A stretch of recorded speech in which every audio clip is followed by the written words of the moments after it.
Pencampwriaeth arall yn mynd a'n sylw ni nawr yn yr adran B. Mae'r benywedd wedi dod nôl. Cysig a'r ebolesu.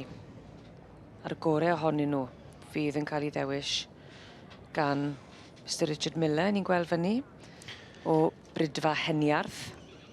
Oedd yna rhyw 3 dosbarth i'r menwod, i'r cysig neu ebolesu. A mi'n gweld mae yna un.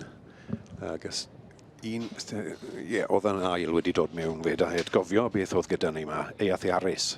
Y ceffil bach glas di flan i ni nawr, i ben sbor, yn lledd yr caseg gwag.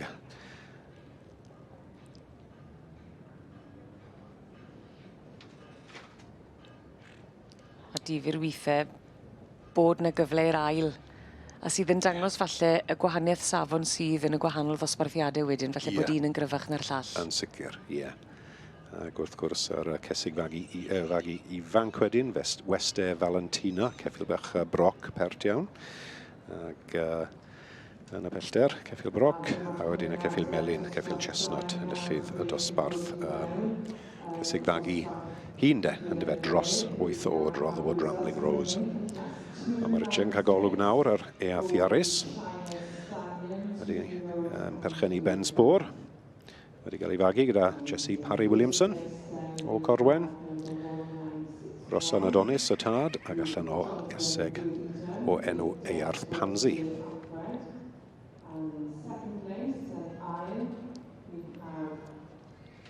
Golwg da ar y 3 enillydd fyna. Ceffil broc. 5-4-6. Gareth Roberts, na, mae'n fi'n dweud. Weste Valentina, EJ yn Blackburn. A'r ochr arall i'r ceffil bach glas. Oedd yr ceffil melyn, Rotherwood Rambling Rose. Cyn bod Mr Richard Miller yn diosgu het, tasa ti a het i ba gyfeiriad bys fe mynd? A dy ddeleiti yn adran befyd? Ar y diwrnod, ar ôl meddwl am bopeth, falle Rotherwood Rambling Rose, oedd hi'n symud mor dda. Y gaseg chestnut, y gaseg felyn, enillodd, y cesig hun. Ond mae hwn yn anodd wedyn ni. Dim penderfyniad rhwydd o gwbl rhwng yr anifeiliaid hyn. Mae nhw'n agos? Mae un lygad i, odi.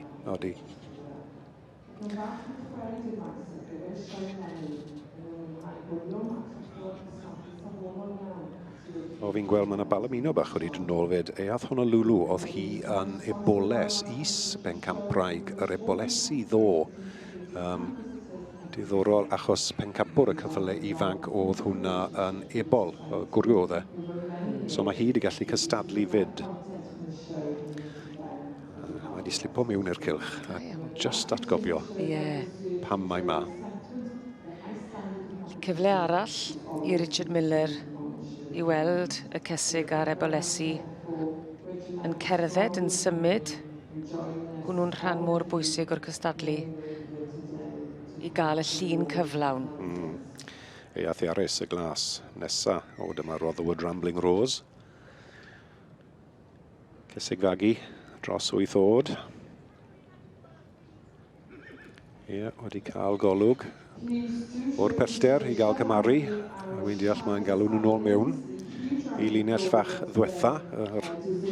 Ac i le eif Gareth Roberts. Na, does dim trefen ar hyn o bryd. Na, dim trefen o gwbl. A fi'n gweud bod yr... Mae'r het i ffwrdd. Mae fe wedi... Ac cael ei daro.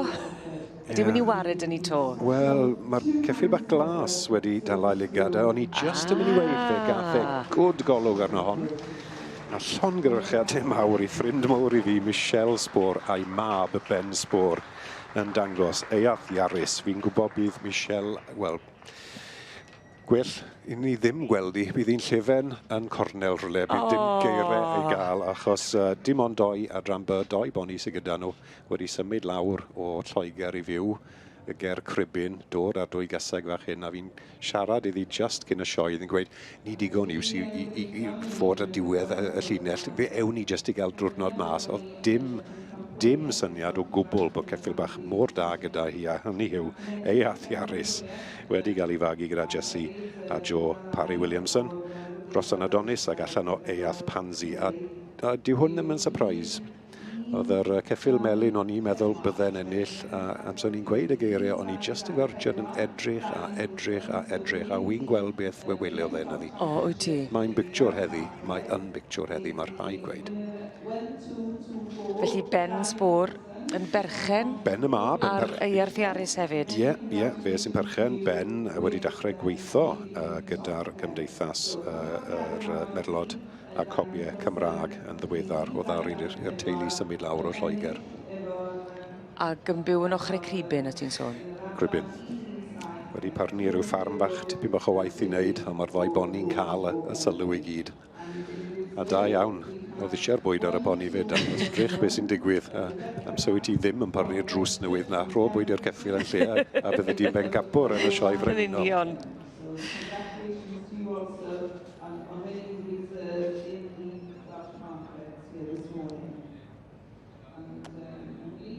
Odi, caseg ifanc, y dosbarth y caseg ifanc yn lloddi. Dim ond gwella neu ffon wedyn ni fel gaseg mewn amser. Wyn i adau ffin ôl. Ond heddi o'r diwrnod. A mam Ben Sbor fydd hi, y ti'n sôn, yn dalp o emosiwn. O, bydd.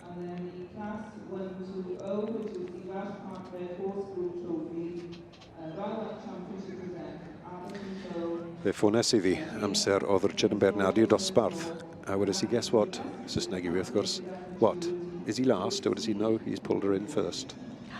A oedd hi'n sgrichen ar y ffôn, a o'n i ar y ffôn iddi tra bod y wobr yn cael ei rhoi iddi, ac ymyrys i fideo fe. Achos oedd hi wedi mynd y car, oedd hi'n blinedig, oedd hi eisiau mynd i gysgu. O, gwych. Gobeithio bod hi'n edrych ar y pictiwr hyn, ei mab yn ennill.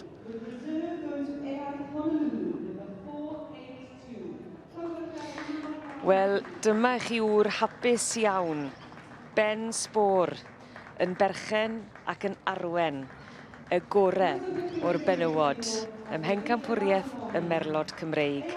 Dyma chi eirthiarus yn berchen i Ben Sbor, a fe fydd y garden goch a'r huban yn mynd yn ôl i Cribyn.